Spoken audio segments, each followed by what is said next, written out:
everybody, welcome back to another video. As you can see, we got two boxes right here in front of the camera, and as you can see, it is something camera related, and I guess you can say microphone related too.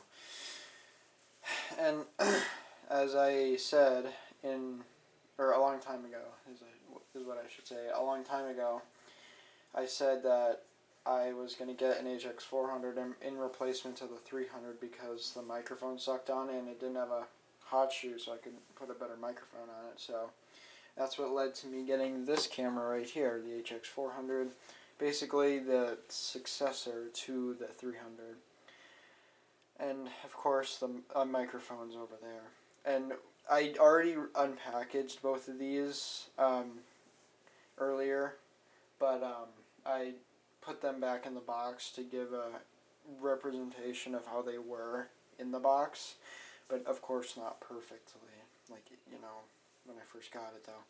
What's crazy is I got this like 2 weeks ago, or purchased it 2 weeks ago, and it came just today as of filming this, and this thing we ordered about a week ago, maybe a week and a half, and this thing got here maybe a week ago as well. So this thing got here a couple days after we ordered it, about a week and a half ago. This thing took 2 weeks just to get here. Like, that's just something that I would mention, but I'll start with the microphone.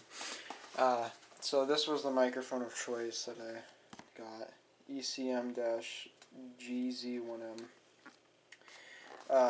Basically how I unboxed it was just like this, like that, and then the two pieces for it came in these plastic bags, but I didn't want to put it back in. So how it was is the foam, the windsock, or the wind block thing was over in the side, and then the actual microphone was right here.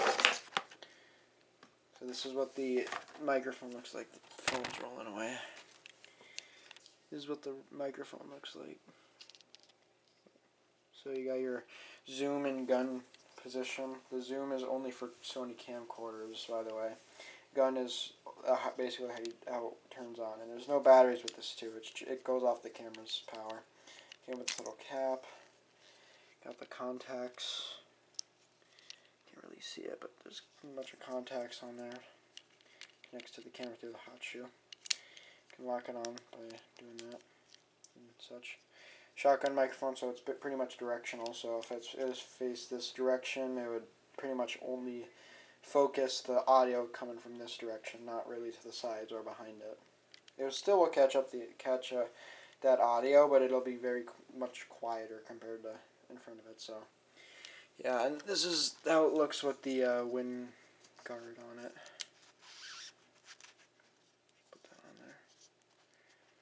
It looks something like this when you put the windsock on there.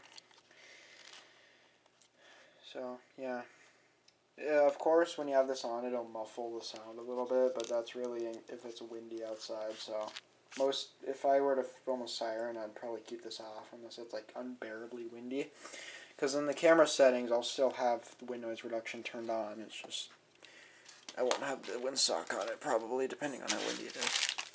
So of course there's documentation in there, but that's not important. That's just like instruction manual how to use it. Also, it also came with this little pouch too, little bag, so I can put it in there. So that's nice. It also has this thing right here, which I'm not really 100% sure what its use is for. I believe it's some sort of like vibration thingy. It's like so it doesn't like reduce vibration, I think. I don't know. I'll have to do my research. I don't know what that is. But yeah, what you can kind of do, if I put the windsock back on it, can put this in the pouch, a little carrying case, I guess you could call it. And then put this little thing in there too, and then this little carrying thing for your microphone, so that's pretty cool. So that's the microphone, and now for the camera. So as you can tell, the box looks pretty beat up, if you can see. And that's not because that's how I unpackaged it. I didn't beat it up when I unpackaged it. That's just because this is a used one. The microphone is we bought brand new. It was the camera that was used. kill a bug. Sorry. Anyway, just open it up and open the slip, and then put that, these two, and then like that. And of course, it wasn't packaged like this. Like I said, I tried to make it look like how it was. So this was on top. These plastic bags all contained a bunch of pieces, which I'll show you right now. One of them contained this cord for the battery charger. Another one contained the separate charger, not in the same bag. I know it's weird. Another, I believe, with the charging brick, whatever. This extra battery came with it too. Also, this was the battery that came inside the camera, I'm pretty sure too. So this actually came with 2 batteries, so that's pretty nice. I mean, this was $400, so I mean, I kind of expected it. It also came with an extra SD card. Well, technically micro SD card and its adapter, but it's only a 2 gigabyte card, so it's not really to my use. It's just something nice to have, so yeah, I'll just put that off to the side. A bunch of extra crap I don't need. And then, of course, at the very bottom of the box was the camera, so let's get this out of the way so I can show you that.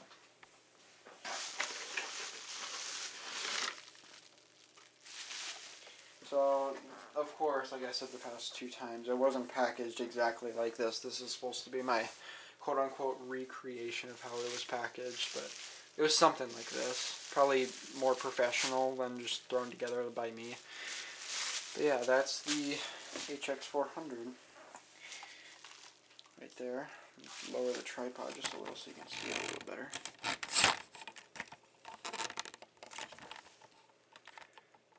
So there's your camera.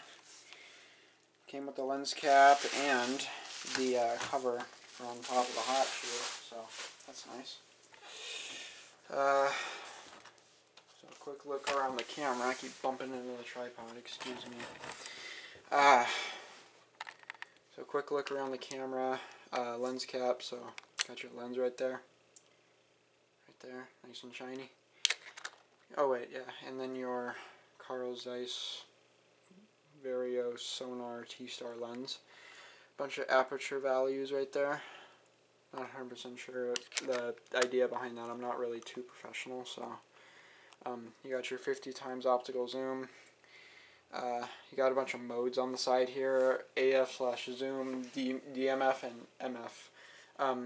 AF is like you're using the ring to zoom in. DMF is you're pretty much using manual focus, but you're using it to like tune. Or no, you're still using autofocus is what I should have said, but you're like tuning the focus. I think that's how it works. And then manual focus is of course manual focus. Got your ports on the side, so that's there. There's the flash, pops up, nice. There's your eyesight thing, so you can adjust for different eyesights. 20.4 megapixels sensor. Got your same, I believe it's a 3-inch rotating LCD screen, so that's pretty useful. You got your speaker right there behind the screen. Pretty weird design, but I guess it's like that. Got your movie mode at the top, scroll thingy, media button, bunch of modes on the wheel thing right there, menu, and then garbage for photos or the in-camera guide. On top, there's your microphone, well, built-in microphone that is. And here's your hot shoe right there for, I believe, flash and external mic. Probably even more, but I'm just stupid. Optical steady shot. I got the button to switch between the viewfinder and monitor. On-off button. 2 more buttons right there for custom and whatever that is. Giant wheel modes right there. I'm just keeping it on intelligent auto or whatever it is. Rocker switch for zoom in, zoom out, and then shutter button to take pictures. On the bottom, just some tag crap. And then here is where the battery would go, and then the memory card would go. And then your tripod mount. and that's really everything. Oh yeah, there's Wi-Fi and NFC with this too, not only GPS like the HX300. The HX300 only had GPS. It didn't have Wi-Fi or NFC. Pretty much a budget version of this, but you know, it's just that. But when I use this camera, it'll have a 64 gigabyte SanDisk Ultra SD card, so it's not gonna have a 2 gigabyte micro SD card in an adapter. No. It's gonna use an actual 64 gig. But yeah, there's the camera. Since I got it today and it's pretty much nighttime recording this, I used it today. I went for a walk with this camera and took some photography and all that, and pretty much just gonna go over my opinions on it and like my experiences. But I also tested some audio with this camera too, with the mini Cyclone that's off to the left over there, off screen. Even with the internal and external microphone, it actually did pretty good with the mini Cyclone, and that thing's loud as hell. It didn't max out that bad. When I did test with the external microphone the first 2 times, it had the wind thing on it, even though it was in my room and there was no wind, so it kind of muffled the sound. So I did a retest of it without the wind block on it, and it sounded just fine. Same with the internal. That's what I wanted to talk about. Is you may have noticed in some Siren videos, or even just videos from when I had the HX300 in general, from when I was in DL, Detroit Lakes, the microphone for it was so tinny and just bleh sounding. But this one actually has a really decent sounding internal microphone. I don't know what happened. Like since that HX300 was also used, it had like the microphone was tinkered with or something. I don't know. It must have had something in there to make it sound so tinny and gross. But this actually has a pretty decent internal, so if I do forget the external microphone, it's not completely game over. The internal is pretty fine as is, and yeah.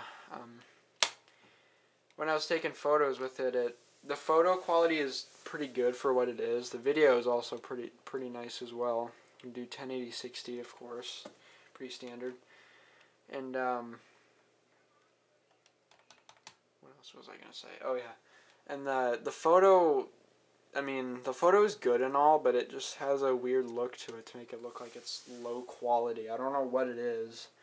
It's just, I don't know. It just looked weird. But I guess I will show you how it looks with the external microphone on it. Just get it out of the bag. Just get that out. Take the little protective cap off. Contacts, and then just kind of. Here, I'll show you how you do it. You put it in pretty much like this. Goes in like that, and then slides, clicks in. Then you have to lock it so it stays in there so it doesn't fall back. And then, of course, you got to turn it on. Well, it's not on right now because there's no battery in it, but you put it to gun. If you want to, zoom if you have a camcorder. But yeah, that's how it looks with the microphone on it. And then without the wind block, looks like this. This is probably how I'll have it most times because the wind thing does muffle the sound, but if it's windy enough I will put it on. It'll probably make the siren audio more muffled, but it's better than having a bunch of wind noise. But yeah, what else? I don't even know if there's anything else I have left to say about this camera.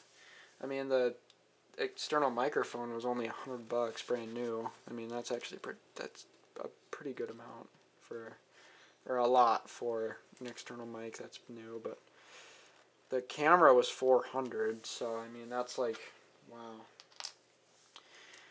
But that's really everything I have to say about the HX400. I'm happy with it. It's definitely better than the 300. It just seems like it has a more professional level to it because the HX300, the settings for it were really it was comparable to my HX9V that I have. The settings were just like it, but this one has like a way different setting like layout. It's completely different. I mean, it's not like I hate it. It's just more professional, and it's harder to navigate, I guess, for me at least. But the feel on it is pretty much the same as the 300. It's a tiny bit heavier, I can tell, because of the more components in there for Wi-Fi and NFC and all that other crap.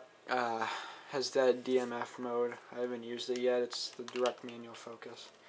Of course, rotating LCD and all that, but it also, oh yeah, I almost forgot to mention that it has that sensor right there, so if you have the setting for it auto, for switching to the viewfinder, it'll, if you have like something in front of it, it'll trigger the electronic viewfinder, so that's pretty nice. But yeah, that's really everything about the HX400. I don't really have anything else to really say about it. I mean, it's a good camera and all that. 50 times optical is really nice. It's just, I don't know, nothing's really wrong with it yet. I don't even know what I'm saying. The camera's good and all. But yeah, it's really everything I have to say about the HX400 and the external microphone. So more videos will be up soon of me using this camera for recording. Most of it I'll probably try using the external microphone, just because I want to see how it sounds and see if any of you like it. And I'll mention in the description if I'm using this external microphone or not, or if I'm using the internal. But you'll probably be able to tell anyway, because I mean the audible difference is pretty high as far as I noticed. But yeah, that's really it for this video on the opinions and, well, I guess you can say pros and cons too, about the HX400. So yeah, that's really it for this video. Peace out.